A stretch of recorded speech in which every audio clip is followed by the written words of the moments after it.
Hello everyone, today we'll talk about how to fix or how to solve the problem of Stremio app. You will go to settings.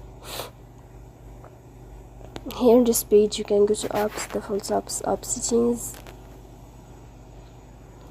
When above you can search about Stremio and you can click here.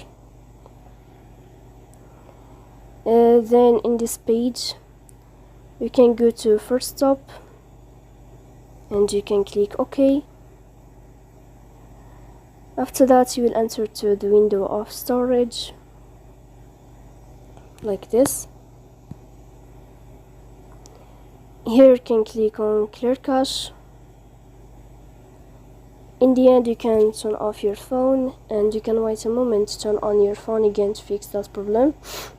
So please don't forget to support us by like and subscribe. See you next time in another video and thank you for your attention.